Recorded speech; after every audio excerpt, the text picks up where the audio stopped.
Gibase sa aktual nga mga panghitabo nga nahisulak diha sa basahon ni Mormon, lain nga tugon ni Hesukristo.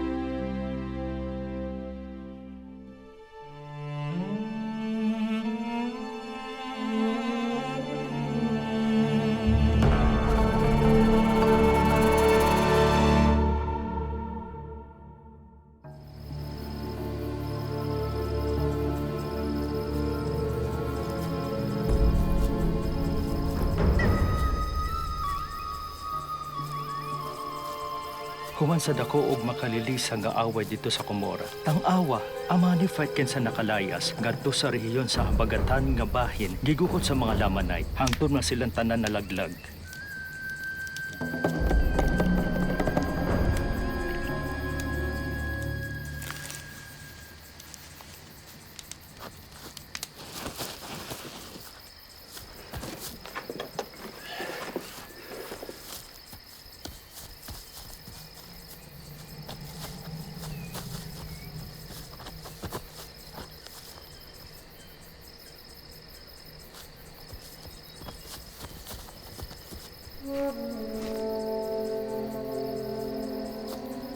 Ug ang akong amahan gipatay usab nila. Ug ako gani nahibiling nag-inusar sa pagsulat sa masulubong sugilanon sa kalaglagan sa akong katawhan.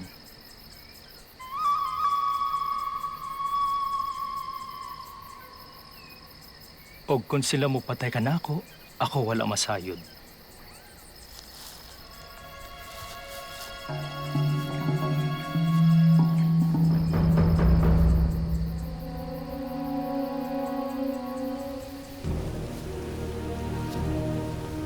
Apan ang walay katapusang mga katuyuan sa Ginoo mo padayon, hangtod ang tanan niyang mga saad matuman.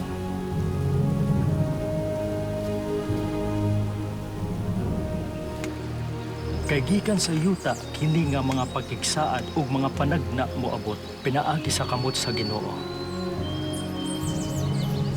O kini mo abot, ingon nga may usa nga mamulong gikan sa mga patay. Ang Ginoo nakapakita nga di kanako bahin sa mahinungdanong o kahibulungang mga butang nga sa dili madugay mo abot sa panahon nga kini nga mabutang mo abot diha ninyo. Ako namulong kaninyo ingon og kamo ania o gani kamo wala. Apan tan-awa si Hesukristo mipakita kaninyo ngari kanako. Ug ako nasayod sa inyong binuhatan.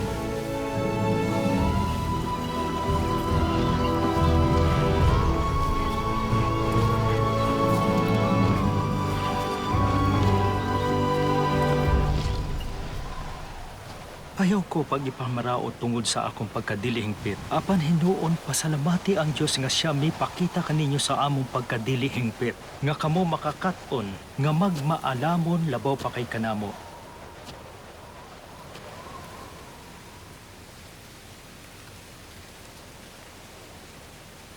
Apan ako karon wala pa mamatay, ug ako wala magpakita sa akong kaugalingon ngadto sa mga lamanay.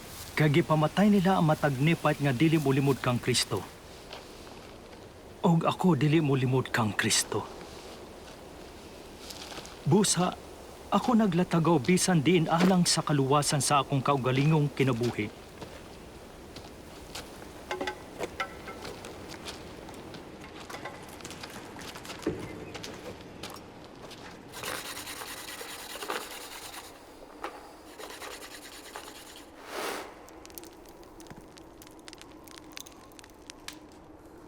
Karon ako musulat ngadto sa akong mga kaigsuonang mga lamanay.